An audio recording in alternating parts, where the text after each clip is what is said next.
Well, hello, ladies and gentlemen. Welcome back to the JKWD podcast, where we got a little something special for you today.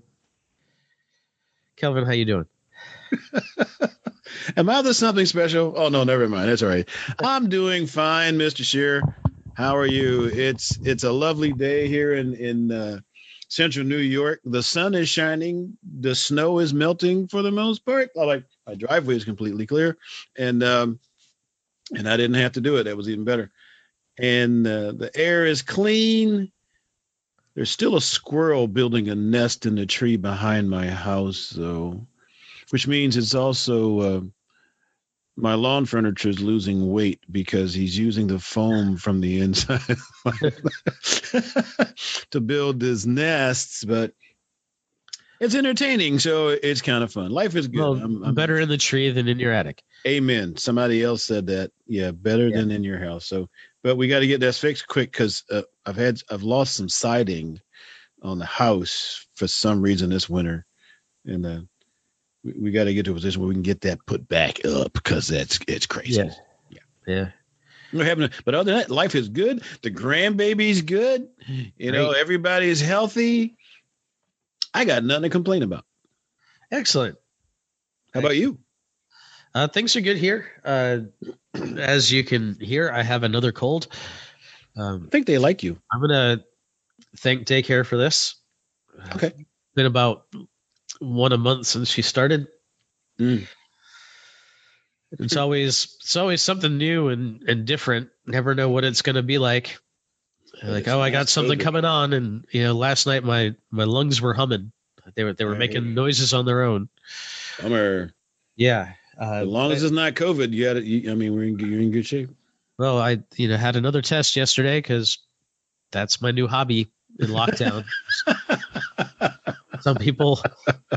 Some people started new podcasts in lockdown. Some people took up painting. I took up going out to get a COVID test because before you get any help for anything else, the doctor wants to see a COVID test. So, and I discovered something that if I go to a doctor's office, he gives me the same test they give me at CVS or down at the county, except he sends me a bill for $135. So rather than call him yesterday, I just went over to CVS and took my test, and there you go. When that test comes back. So glad you made that discovery so you could save yourself some money. Yeah. Since you're a frequent flyer. Right. We're good. I wish I could get my punch card. My 10th one's free. All right, I'm almost there. There you go. Yeah. We're brought to you today by Vitamin K Daily Philosophical Supplements for your attitude health. Wake up Monday through Friday with a message from the Prince of Positive himself, Kelvin B. Ringgold. Let you know how awesome your day is going to be. And if you're feeling a lack of awesome in your life, how to make your life more awesome, get yourself 4 weeks free by going to vitaminkdaily.com and signing up now. After that, just $24.95 a year. If it turns out it's not for you, just cancel before your 4 weeks are up. And you won't get charged anything. Won't get charged anything. Again, that's vitaminkdaily.com. So today on the podcast, we have Peter Snauwaert. Extra vowels in that name, straight from Belgium. Who speaks with a lovely accent. He's got a great haircut. Which, I mean, you don't get to see on the audio, but yeah. it'll be on the picture on the website. Yeah. That's right. But we talk about a little bit of everything, about finding your passion and going getting vulnerable and feeling your feelings, and we talk about learning from failure and a lot of that stuff. Yeah. Plus some great reading recommendations, man. Yes. So we're gonna go play some music, and on the other side of that, you'll hear us and Peter Snauwaert. Thank you so much.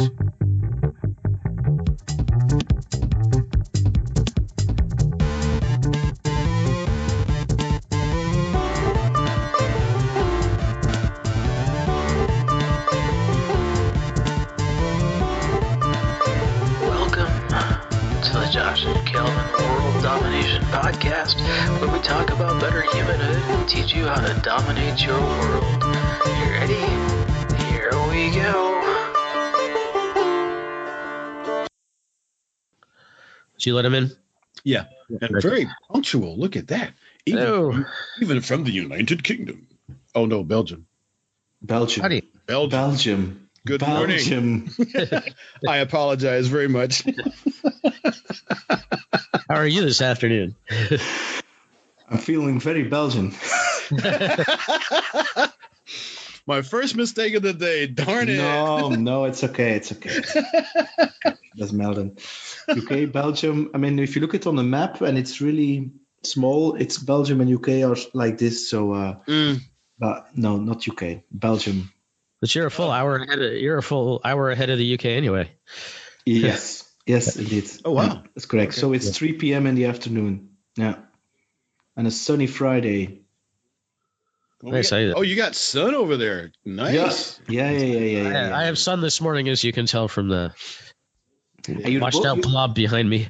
You're both in New York City, or where are you based? No, I'm in New York. Not in the city. Upstate New York. Okay. I'm about 4 hours away from New York City. Okay. And Josh is in Savannah, Georgia. Georgia. Nice. Yeah. So all the way down the coast, but we're both in New York time. So it's easier than telling people. It's easier than naming time zones. yeah, indeed. Nice meeting you, by the way, both of you. Nice meeting you also. You too. Well, thanks for being here. Thanks for the invitation. So normally what we do is we start by asking you to introduce yourself to our audience. Tell us your mission and tell us why that's your mission. Cool. So I'm Peter Snauwaert. So so it's Peter, and then the last name is Snauwaert. Snauwaert, and I'm from Belgium. If you did not know, my mission is quite simple. My mission is passion.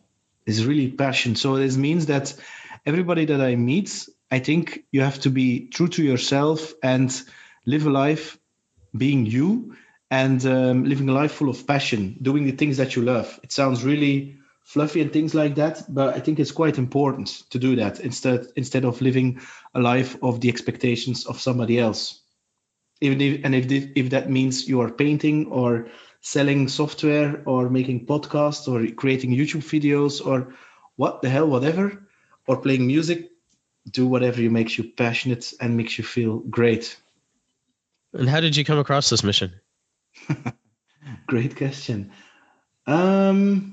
Because I think I lived a life according expectations from other people, and I was not aware of the life that I led. So I just lived, and I just think that I had a job, a very great job, but there was something that I felt that I lacked. There was some kind of hole within me, and and then the complete soul searching process then starts. Who am I? What I'm going to do? Things like that, and you just go back to the things that you gave energy as you were a young child, like reading and playing music. I'm also a musician. And then also on a professional level, you find you know who you are, so you know what your values are, and you're going to search for an environment or create an environment where you feel good at and you appreciate it, who you are, and that's about it. So in a very short set. How did you set about the process of saying, okay, I'm not happy in what I'm doing, and discovering why that might be? What led you to that realization? I mean, whatever you were doing, it sounds like whatever you were doing for work wasn't fulfilling to you, and then you kind of looked in the mirror and said, something's got to change. Yeah, it's I work in life. I mean, it's who you are. That's basically comes down to. So it's not only about work; it's about everything. I had a divorce like 13 years ago, 14 years ago, something like that. which was then it started. I mean, you're alone, and then you start questioning yourself, and it was in a quite dark place, I would call it, and then you start searching for yourself, and then everything you're going to look at your life, every aspect of your life, and seeing, is this really who you are, or is this something that you have been doing, but not questioning why you are doing it. And that's actually where it came from. And it's a complete process, it's a journey. It's something I think never will stop. And then you discover that by coaching and by reading books, that you for me at least, discovering my intuition, my gut feeling, something like maybe I should stop here, pause a little bit, and feel if is this something for me or not. Is this resonating with me or not? And instead of just Peter, can you come do this or whatever, because they want to reach their objectives in life, and that's actually where it started. And to answer your question on the professional level, that has been a career coaching process where you discover, what do I want to do, what am I great at, etc., what are my values, and then you're going to look for environments and jobs which are suitable with who you are, which is of course a very fluent and flexible thing, because that changes over time. I mean, people change all the time, and also what I want. I mean, I never expected, for instance, to join a podcast and to have my own podcast like 5 years ago. But now I'm so passionate about it. I love it so much, and you can connect with great people like you. And I share the world that you are from the UK, whereas you're from Belgium, and so that keeps changing. And so the question is that you need to ask: is this really the life that I want to live when I die? For instance, next week. Also, the fact is the fact that I think 4 years ago, 3 years ago, I discovered that I had something on my skin, and the doctor examined it, and I had to do surgery for that. So they cut it away, the how do you call that, the stain, and they found out it was malicious. So this means if I did not take care of it, it would mean cancer. And that was also for me a big wake-up call to, I don't have cancer at all, but to take your life in your own hands and to really live life to its fullest. Great. So you're silent. I was coughing, and I didn't want to. I didn't want to do that. Plus, it was an engaging story, so I wanted to make sure I didn't talk and mess it up. But so now you're doing a podcast, and I checked. Yeah, you do a lot of podcasts. I look at people; they do a podcast a week, and you do like one every 3 days or something. You're talking to people around the world. Yeah, the thing is that it's normally it's one a week. Mm-hmm. But in this, because I started it in April 2020, so it was full lockdown in Belgium. Mm-hmm. And so this meant that, with this complete Zoom thing, everything is virtual, and it's quite easy. People are sitting in their homes. It's virtual. They don't have to drive somewhere, so they have time also. It's quite easy to connect with people and ask them, are you open to have a conversation for a podcast? And so I had quite some backlog, and that's why I'm releasing now multiple sessions in a week.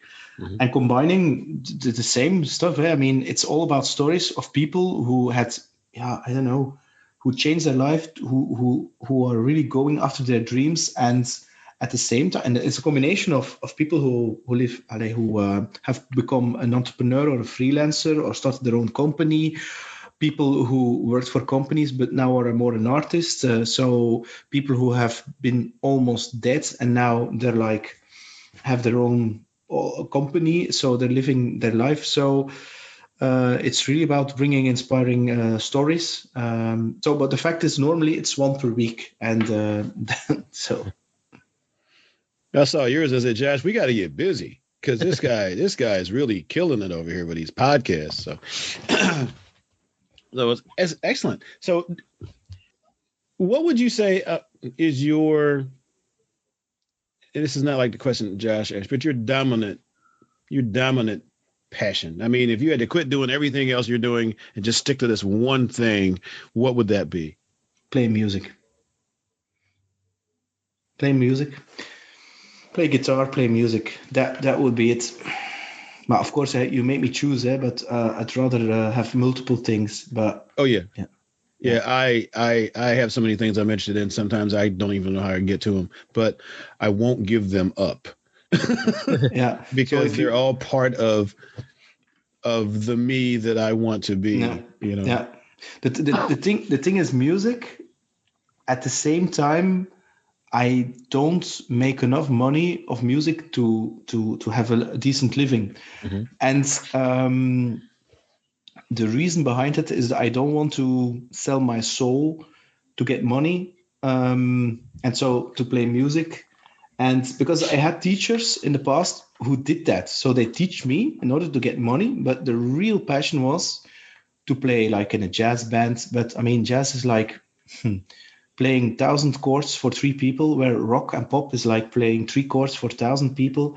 And so I said to myself, I don't want to live such a life. I mean, so you have to basically teach me to pay your bills, but your big dream is to play jazz. I mean, so for me, so I like a lot playing music.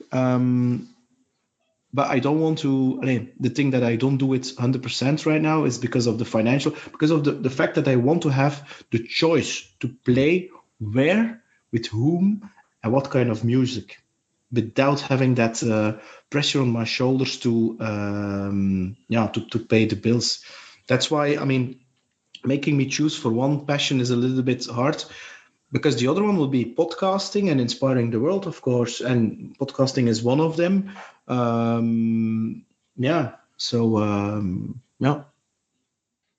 I have a similar thing. So let me see. All right. Do you play music? Your music. I used to play piano, but I don't do that. But I have a lot of things. Like I do photography and I do all this other stuff. And I'm like, most of it has to do with people's self-image and how they feel about themselves, because that's what I want to do. But the music that you play, I mean, how often do you get to play now? None. I only play for YouTube. So what I do right now is I created some kind of sub-channel passionate thing on my YouTube where I call it say it in 1 minute, and it is just like I take a piece of music which I like. It can be an 80s song. I take a snippet, or it can be a jam track that I found on YouTube, and I just push the record button. I push the Zoom meeting, so I have the video, and I combine those two, the music and the video, and I put it online. It's only 1 minute, and it's just pure from the heart, with all the mistakes, raw as it is, and that's because there is nothing else. I cannot play with. In Belgium, we're still in lockdown, so there are no concerts, there is nothing. So hopefully from September or even December, but then in a limited setup, we can play again. So there's today nothing. So so you get a long time still until you're going to be able to play, you think, huh? Yeah, it's been, I think, since January. So no, March the 13th of March 2020, we had a concert and it was cancelled, because of the corona pandemic. There's some live music here in Georgia. I think it'll be some time before Kelvin gets to see any in New York. But we're very much a live music culture in my town, and it's been hard for a lot of venues to get back because they're only allowed 25 to 50% of capacity. So you can't pay a band on a quarter of your door. No, that's true. That's the, and in Belgium, it's only the professional people who are. So this means professional you have to be an independent or a freelancer and sending invoices. And whereas the how do you call that, the construction where I'm at is more like a special statute. I don't know how you call it, a special thing where we cannot play. So it's really, and then for the professional people also, it's really limited. It's really the same as you were explaining. So it's I think for the musicians in Belgium who are living from it, it's really, really hard. But at the same time, for me, is that this jam thing, I like it so much that, and of course I've also recorded music with the other musicians, and do some YouTube videos. Is that I really like the recording part and the jamming part, so I'm not going to stop with it. I don't have any like every week I should have an episode. It's more like a fun, passionate thing, and also again to challenge myself, because recording yourself there's a difference between playing with yourself on music on a jam track when nobody's listening, and recording yourself on a jam track. I mean, yeah, it's a different thing, and it's challenging, and I like that because I want to play as few notes as I can and come up with a very beautiful melody instead of just throwing 1 million notes and create them some kind of musical diary on the jam track. So so saying a lot with not a lot of notes. Awesome. I want to rewind a little bit. You said when you were deciding what your passion was going to be, you read a lot and you did some career coaching. We talk a lot about books, so I'm wondering what some of the books that kind of inspired your direction were. Great question. I read, actually, I'm not a fiction reader. I read a lot of non-fiction. So compared to the US, self-growth, self-development, of personal growth in Belgium is still not mainstream. So, I mean, like 10 years ago, Anthony Robbins, for instance, was seen as a kind of a clown in Belgium. Oh, wow. Yeah. Whereas now he's and even 20 years ago. So whereas now he's within the coaching industry, is really popular. Also, I'm a big fan of him. So it's for me, I have a combination between the personal growth thing, like Anthony Robbins and Jim Rohn and Brian Tracy and things like that. And then the more like Deepak Chopra and Eckhart Tolle kind of stuff, which I also like. And also the more business, sales, management, marketing books. But the book that really did it for me is a book called Flow. It's a Flemish writer who lives in the US, by the way. He lives next to Oprah, and his book is called Flow. And sorry, is that Csikszentmihalyi? Well, indeed, his book is indeed based on the Csikszentmihalyi books, and but the thing is that what he is telling is really about getting into releasing your ego and making sure that you find something which is passionate and connect with other people. And in his book, he's talking about Think and Grow Rich and Anthony Robbins and And what I've done is I have researched all these links and all these authors, and I've read them all, and I've listened to everything, and on YouTube, and also Bart and Katie is in there. So it's a mix of, because the book is actually a book to become the best seller in the world. So the book is really about doing business. How can you do business in a peak state? And so it's more like a personal development, business mindset, spiritual book, everything combined, without getting too fluffy, and that's one of the books for me that did it, together with Stephen Covey, The 7 Habits of Effective People. Then of course Think and Grow Rich, Rich Dad Poor Dad. I'm now reading Sleep from Matthew Walker. Actually, I read like two. You didn't know about Matthew Walker? Mm-mm. I do. He's Okay. is it one of the universities in California? I think. So sleep specialist. Yeah. Yeah. Why We Sleep, I think, is the name of his book. Yeah. Yeah. So Yeah, me and sleep haven't been good friends. it's I an until just important recently, I one, only slept about 3 hours a night anyway. That's just me. But wow, so you're reading some good stuff. Yeah, Tony Robbins was one of my first.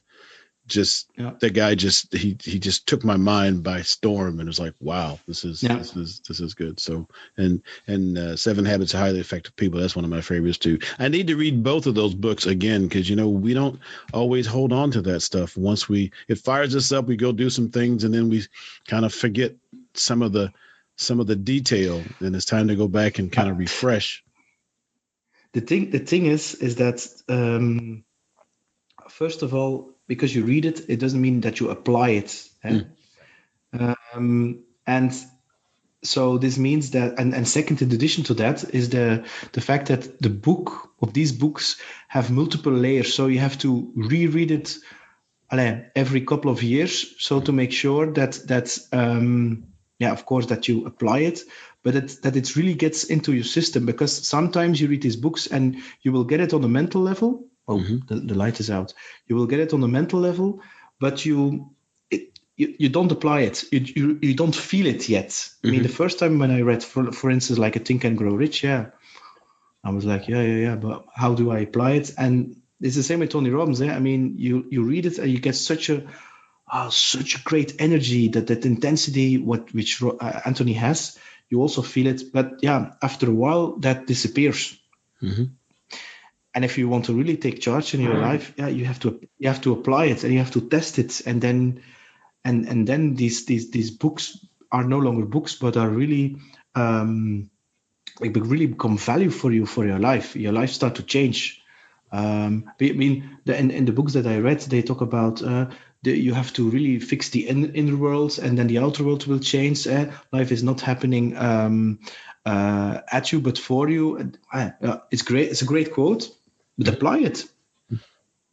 Yeah, sometimes it's more difficult. that was gonna be my next question: is how do you take that step? Because I think it's real easy to read a book and get excited about it, and say you're going to apply it someday.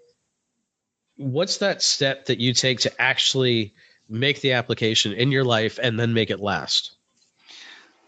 I think it's important to search people who have similar challenges or also open to do that, so you can support one another. I think that's one of the most important things. If you're in an environment where which is non-supporting, like friends or something, which are not into that kind of material, then it's going to be quite hard. That's what I think.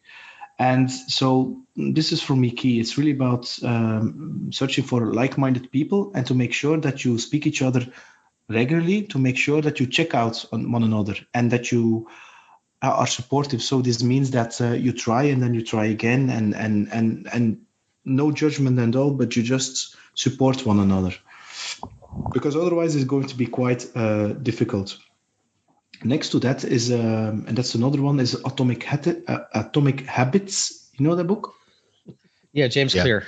Yeah, indeed. Yep. It's also a great one. And the biggest thing there is that there's a big difference in I am playing guitar, or I am a musician, or I'm a guitar player. And I think is the fact that you can visualize, that you can trick yourself into, I am a podcaster, I am a content creator. Whereas maybe 2 years ago, I was not thinking myself that way. So you have to convince you a little bit yourself to do it. So you have to fake it a little bit. And after a while, like I'm doing right now, after a while, you're getting used to that, to speaking these kinds of words. So you're changing your inner dialogue a little bit. I think that's important. I think also awareness is important. So to regularly stand still with yourself, and to look at yourself, and to really start feeling. I mean, what am I feeling right now? Am I feeling frustrated, irritated, things like that? I think that's also a very important one. And of course, the fourth one, just do it, take action, and and don't give a what everybody is saying or thinking, and just do it. Like the chicken soup of the soul. Yeah. They say it. Just do it and do it anyway. And also if you're listening a lot to these videos and audio tracks, I mean, instead of just watching Netflix or a movie, and you're injecting yourself with all these personal development things, after a while you're so hyped up that you're going to do it anyway.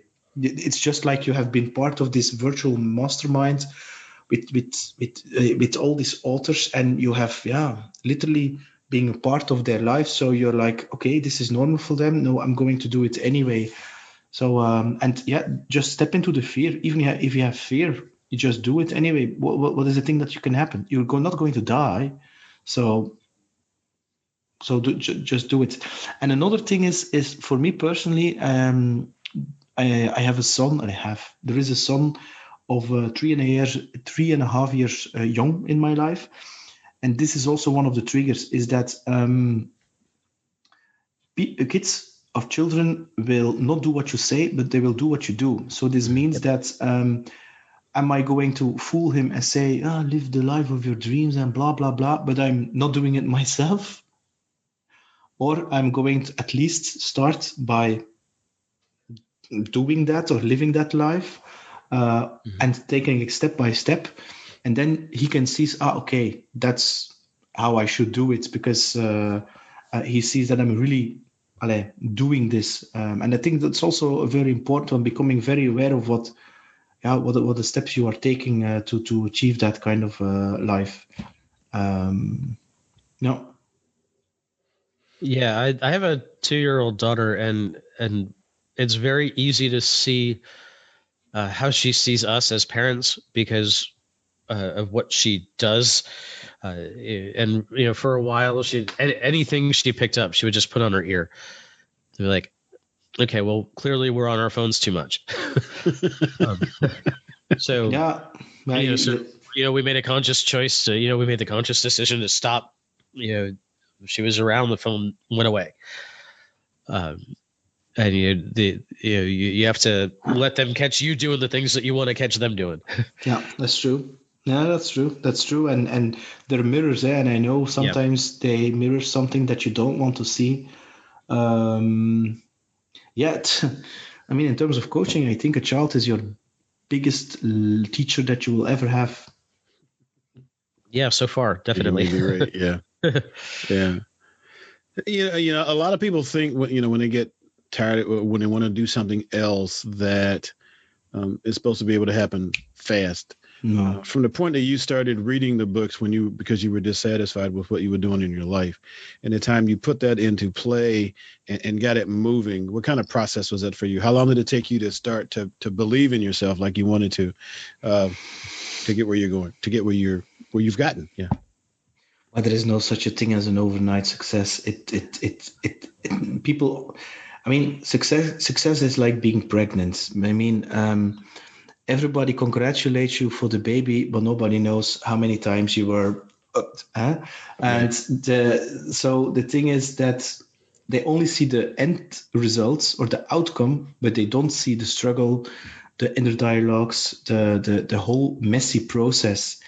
And the thing is, which I changed for myself, instead of focusing on the outcome, on the result, which is something I cannot control, but I can control the first step that I take, because usually the first step is the hardest one. I mean, imagine your first video, your first audio, your first podcast. You're nervous. You don't know the person. You maybe have prepared some questions. You don't know what's going to happen.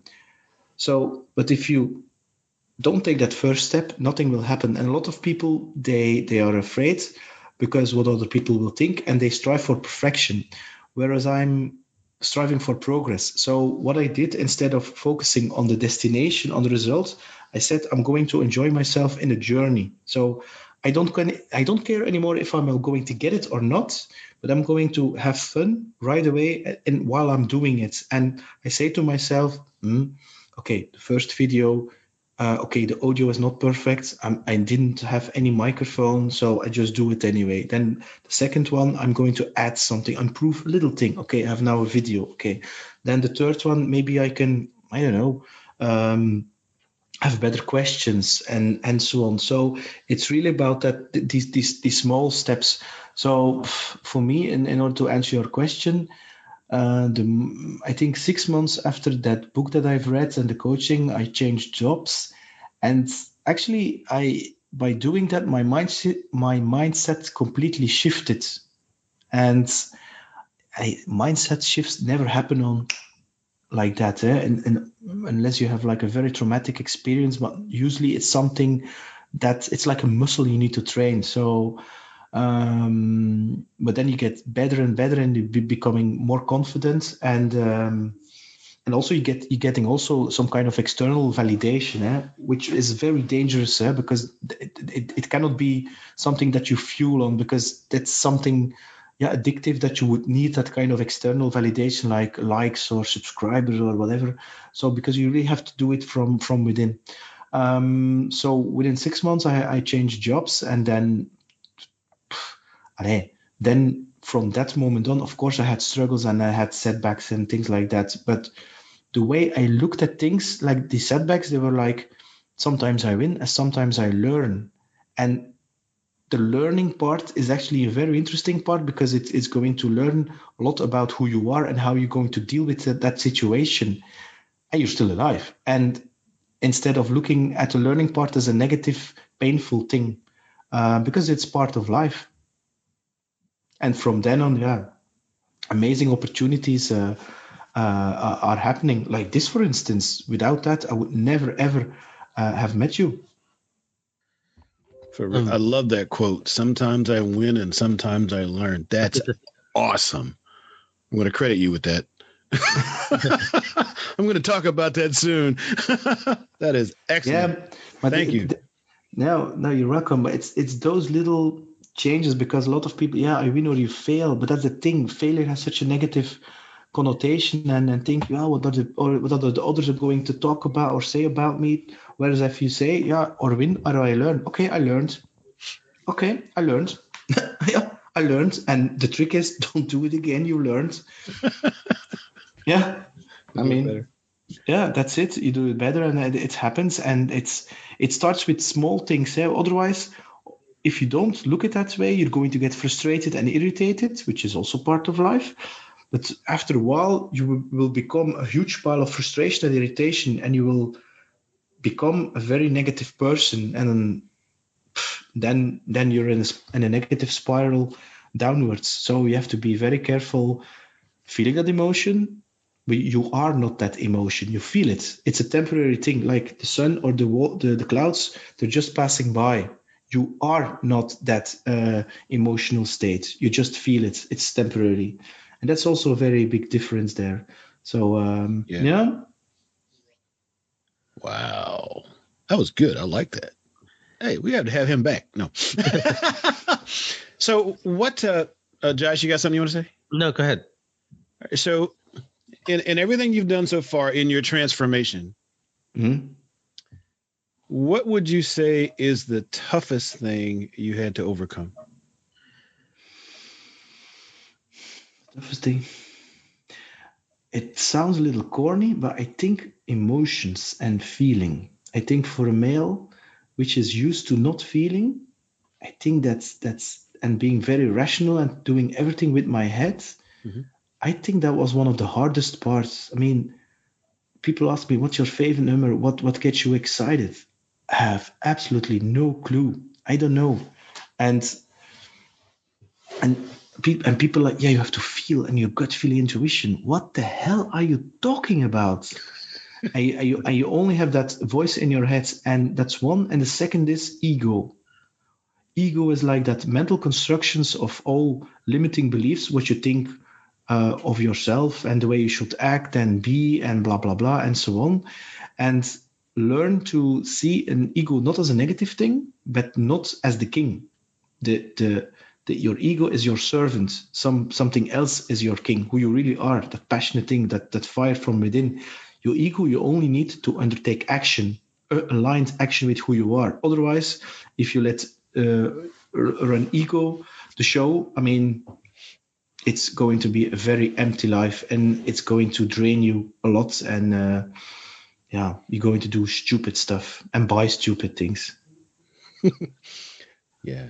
How was the change to emotional vulnerability for you? A lot of you say we're taught not to feel, but I don't know that that's necessarily true. It's more that we're taught as men not to show emotion, right? So it's not that we don't actually feel; it's that we suppress it and don't let anybody see. Correct. But That's correct. You know, so it kind of gets us to recognize the feeling and then shove it aside rather than indeed. Not feel it at all. And that's even worse, I think. It is, so it's numbing. How did you take that step to say, okay, I've got this feeling now, and I'm going to live in it for a little bit and let it out there and just let it be. It started with me realizing that I had quite a lot of masks of some kind of role that I had to play because I thought that people would like me for that. And emotional vulnerable means letting go of those masks, and you don't care about if people will like you anymore or not, which is quite hard step to take because you're so used into playing that role and getting attention for that and validation actually. So letting go of those masks, and people will disappear in your life, and then you say, it is what it is, and so that was for me the thing. The reward of it all is that if you let go of all those masks, all those roles that you have been playing all those years, you become authentic.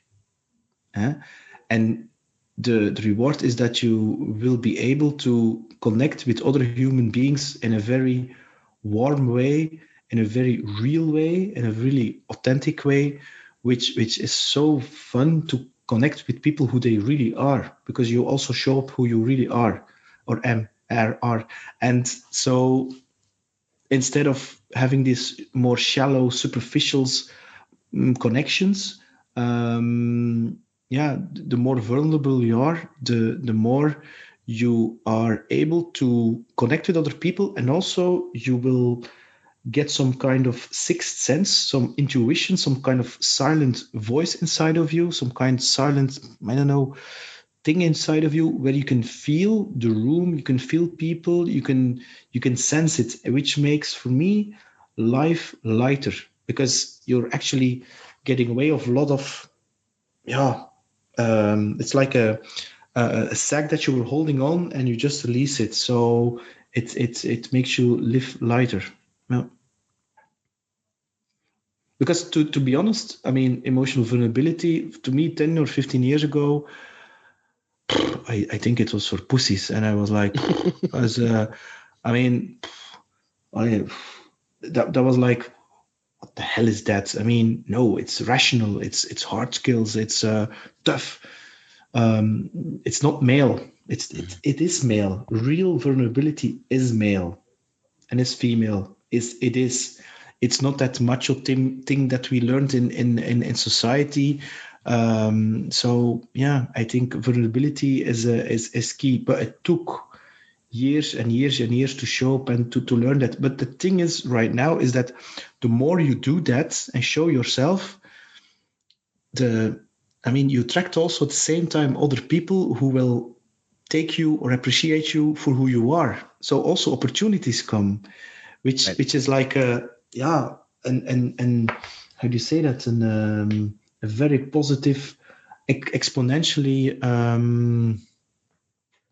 thing where you and it's going to even make you be more authentic and be more open, because I've shared here some personal stuff, and 1 year ago I would never, or 2 years ago I would never do that, because I know by showing up and saying like it is and showing your process, it can inspire other people that, oh, okay, this resonates with me. Because a lot of people, especially with social media, they create a perception of you and they think they know who you are. But they only see the surface, but they don't see anything below the iceberg. Mm-hmm. But it's really the thing under the iceberg which is happening. And that's the thing that vulnerability is really showing who you really are. And And you've alluded to this, but it really requires you to go out and find people who appreciate the vulnerability, and you get a different group of people around than the people you're gonna have to shield yourself from. No, you have to be prepared to leave it all behind. Yeah. Which is okay, I think. I mean, if you no, a lot of people complain to me. Yeah, I don't have any contact, and I miss this, I miss that in this corona epidemic, and I'm like, I've met the most beautiful people in the world. I mean, it's amazing. It's amazing how many beautiful people there are in the world, and this confirms to me that if you're based in US, Georgia, New York, or you're based in Belgium or the UK, a lot of people deep down, they just want the same thing. Yeah. And deep down, we're all the same. Yep.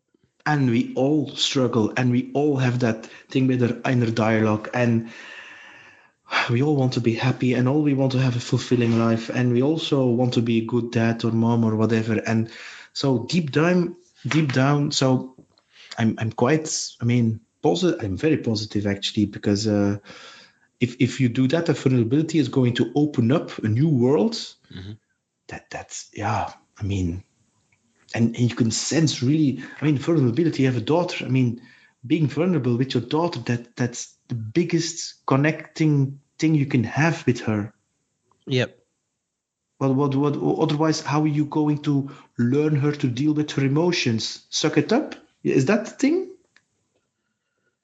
Yeah, no, it's not. It's some things you got to just let happen and deal with, but it becomes a lot easier if you let people feel what they feel and be willing to catch them if they need it. Yeah, indeed. And also, kind of a side effect is that a lot of other people. So what I explained is that you have a kind of an intuition where you can feel the intention of other people, and it's the same with you. Your attention becomes purer and purer and more passionate. Like in my case, let's take it more pure. Is that other people can feel that, can sense that within a couple of seconds, couple of minutes. And you can also sense that, which makes it quite easy to say, okay, this is part of my tribe of passion, and these people, okay, fine. I respect where you are. You're still on your journey and your path. And maybe you did not had anything that made you go through that process like I did, which is fine. But at this moment, you should live your life. I should live mine, and it's all fine. I don't judge you.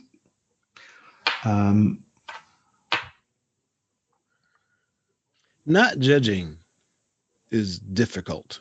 It's really difficult. It's really difficult. And I consider myself to be a neutral person, no judgment. But in reality, I mean, that's a spot I have to go to. Like, I'm a life coach. So I have to consciously go into no judgment, because when I'm coaching people, judgment is a really, really bad thing, especially. So I got to be neutral as far as that's concerned and understand, who they are and where they're coming from.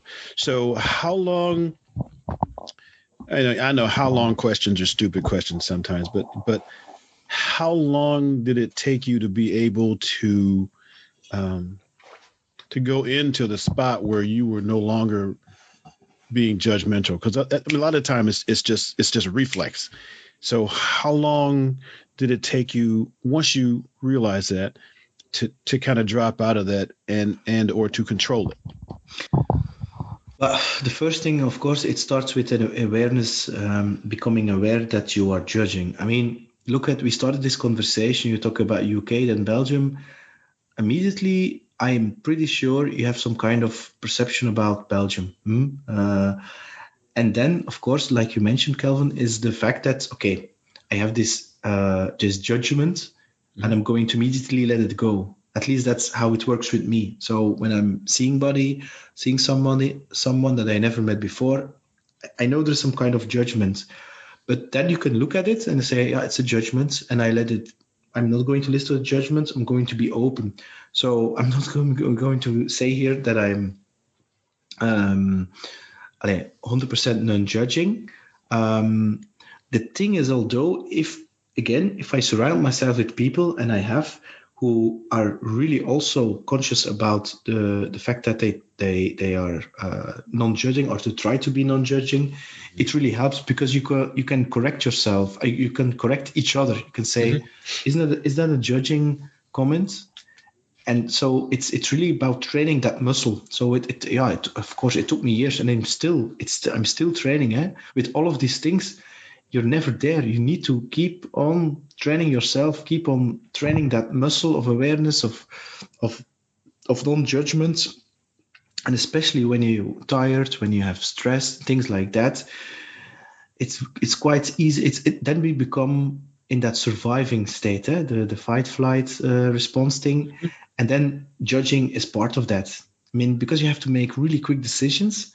And again, if you're aware, okay, I have stress, calm down, have a walk in nature, or meditate, or whatever that helps you. And to make sure that you are no longer in that stress zone. And then you can go back to in the real living zone, instead of surviving, that you are really living. And then you can go on. So it's a continuous process. It's something that's because I used to be very judging. I used to think in real boxes. I put, you study that, that's in that box. You're based there, or you're located there, that's in that box. Okay, they're in that box. So I was really black and white, which I thought would make my life quite simple. Then I discovered that this theory, it doesn't work. It's so difficult, because I was thinking things like, okay, I'm a musician. Musicians per definition are not sporters. And then you meet somebody who is a sporter and a musician, and you're like, I'm going to create a new box, musicians and sporters. And after a while, you're becoming so tired of putting people in boxes, and also judging. It injects you with some kind of negative energy. It doesn't help you with anything. It's a survival technique, but it's not living. You cannot, if you're judging, you can, like you said, you are getting out of your own way. Combined with the emotional vulnerability, you cannot connect with another human being. And in my daytime job, I'm a sales director. I need to connect with other people. If I really want to help them and I want to create value, I really want to connect with them between two human beings. So I have to get out of my own way, and I have to stop judging and seeing the things as they really are. And then I can really help them, instead of trying to fix things. Because if I try to fix things based on some kind of assumptions, I'm not really helping them. That's a more like an egoistic kind of thing. So I have to really be in the moment, deep listening, asking questions, and sensing, and non-judgment, and why you're doing this, to really understand and trying to know that person's situation where he or she is in. Yeah. Make sense? Are you? Oh, absolutely. Now, are you doing live? Life coaching, or just through your podcast?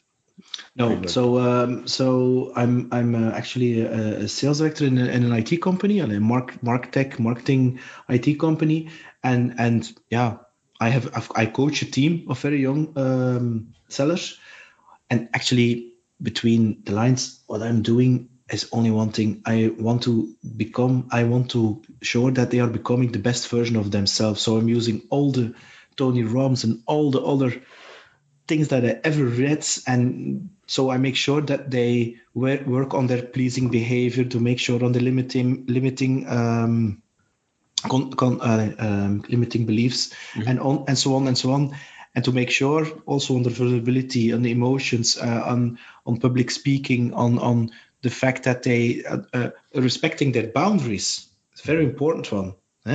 Make sure they have boundaries, and things like that, instead of just making sure that they're running around like chickens without a head. So and always in the action, and because I don't want that they live the same life that I did when I was 23 and working 100,000 hours a week and thinking it's cool, not sleeping and things like that. So, and chasing that rabbit, which we call success. So, and then they think they will be happy if they achieve that. And I teach them it's just the other way around. You're happy now as it is, and then you will become successful. So instead of the doing, we focus more on the being first. See? So, so I have no ambition to become a life coach. My life coaching is my podcast. So the books that I've read, the questions that I ask, the conversations that I have with you, and the other way around when you both will come on my podcast, I really want people to see that as that kind of coaching, the wake up call to contact a coach, to go in therapy, to start a business. And I want to hand them over the skills that are necessary to do that. If you have some kind of trauma, heal it. If you are afraid to speak up, I mean, if you have a gift, if you are, I don't know, an entrepreneur, a coach with a tremendous gift of helping people, you have to get out and sell yourself. And selling is not a negative thing. You have to show up in the world and show your beauty, show your jewels, show your gifts. And it doesn't come by itself. People are, So, and that's the thing that I want to do with my podcast, with my platform. Awesome. Great. We've talked about a lot of different things. Is there anything that we haven't touched on that you think we needed to get out there for your message? It's a question that I always ask myself, because sometimes maybe you have forgotten something. Yes and no. Yes, we can go on for 2 hours, so it makes the sequel within a year or 2 years, or even a physical one. So we have stuff enough to talk about, because we're now just scratching the surface. Of course, I mean, it's really. Light is the first conversation. I mean, all the topics we discussed, we can, I mean, like emotional vulnerability, you can talk an hour about that, or the transformation of the mindset, things like that. But maybe instead of adding something, is the message of be true to yourself and be you, and show up in the world as you really are, and see yourself as a kind of person who is sitting on a roller coaster, and you are enjoying life with its ups and its downs, and enjoy and experiment, and don't limit yourself with the words that are coming after the I am. It's not because you are a father and you are I don't know, an constructor. I'm just saying something. It doesn't mean that you cannot be a YouTube creator or a life coach or whatever. You can define who you really are, but it's up to you to discover what's inside of you. Is that like a good ending? I like it. Yeah, it's a great place to wrap up. Where do you hang out most online? Where do you want people to find you? psgrow.com. So PS from is Peter Snauwaert, and grow is like grow. And the same link is also whatsonyourmind.world is the same. So yeah. Because I saw you contacted me on Instagram. My Instagram is ps_grow. I also have a personal one, but I don't use that a lot. So it's everything under PS Grow. You can find me on Facebook and on of course on YouTube and on. But you can find everything on the site actually. So there are all the links. You can find me. I will also add your podcast, the link on my website. No. Awesome. Great, thanks, and we will definitely send you a link when this is up. Should be Monday, actually, I think. Oh, cool. Great. Afternoon your time, yeah. Great. Cool. Very nice. Then I want to thank you for the great questions. It was great meeting you.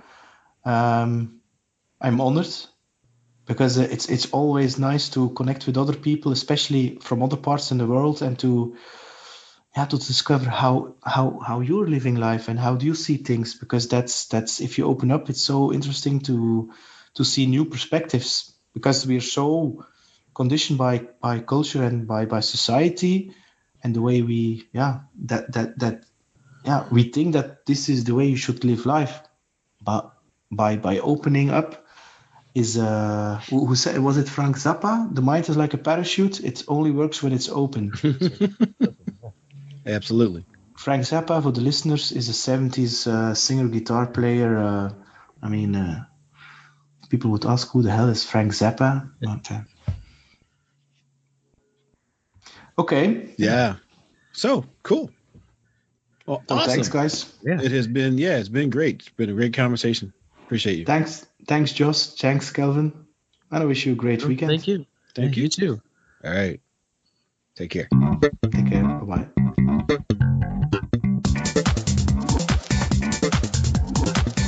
Hey, thanks for listening. Show notes and more at jkwdpodcast.com. Don't forget to subscribe, leave a review, and share with your friends, and we will see you next week. Bye.